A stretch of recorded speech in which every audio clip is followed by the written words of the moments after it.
High friends, नमस्ते। Mums magic फुडमा यहाँहरूलाई स्वागत छ। आज मैले यहाँ करकलोको तरकारी बनाएर देखाउन जाँदैछु। यो तरकारी मलाई एकदमै मिठो लाग्छ। आशा छ यहाँहरूलाई पनि मनपर्छ होला।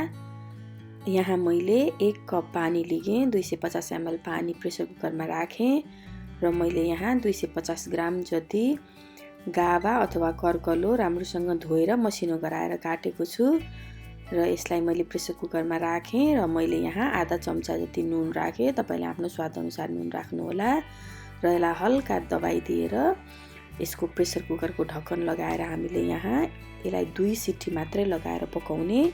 यो धेरै बेर पकाउनु पर्दैन।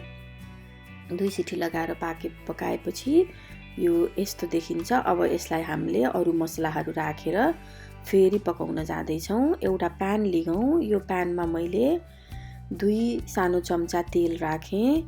अब यसमा मैले एउटा मिडियम अनियनलाई मसिनो गराएर काटेर राखेँ। तपाईले यसलाई ब्लेन्ड गरेर राखेर फुटे पनि हुन्छ। मैले पनि मसिनो गराएर काटेर राखेँ र स्वाद अनुसार एउटा दुईटा खुर्सानी पनि राख्नु होला।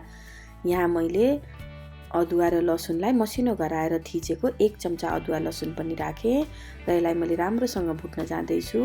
अब मैले यसको लागि 1/4 नुन मात्रै राखेँ। हामीले पहिले नै गाभामा नुन राखिसकेको छौँ, त्यही भएर यसमा धेरै नुन राख्नु पर्दैन।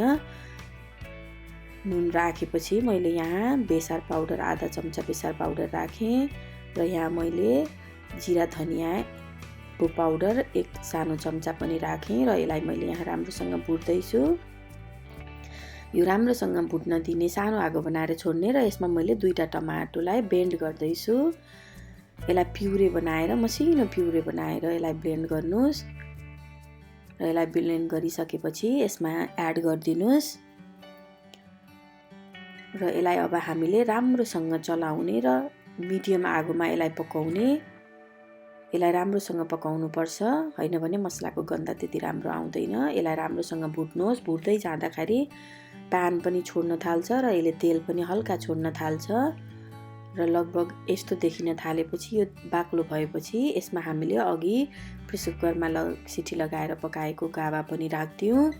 अब यो गाभालाई एकछिन चलाऊ र चलाएपछि यहाँ यसलाई ढक्कन प्यानको ढक्कन बन्द गरेर यसलाई यहाँ लगभग हामीले 5 देखि 8 मिनेट सानो आगोमा पकाउँ र यसलाई बीचबीचमा चलाइ पनि राखौँ र यसलाई मिडियम आगोमा यसरी बिस्तारै चलाउँदै जानु होला। अब यो पाकेर लगभग रेडी पनि भइसकेको छ। यसमा मैले 1/4 सानो चम्चा तिमुरको धुलो पनि एड गरेँ र यसलाई बिस्तारै चलाएँ। यसलाई यहाँ बिस्तारै चलाइसकेपछि मैले यहाँ अलिकति लेमन जुस पनि एड गर्दैछु। यो 1 सानो चम्चा, तपाईको स्वाद अनुसार राख्नु होला र हेर्नुस् त लगभग यो खानको लागि रेडी पनि भइसक्यो पाकेर। तपाईहरुले पनि यसलाई बनाएर घरमा ट्राई गर्नु होला र हाम्रो भिडियोलाई हेरेर मन पराइदिनु भएकोमा धेरै धेरै धन्यवाद। Thank you for watching.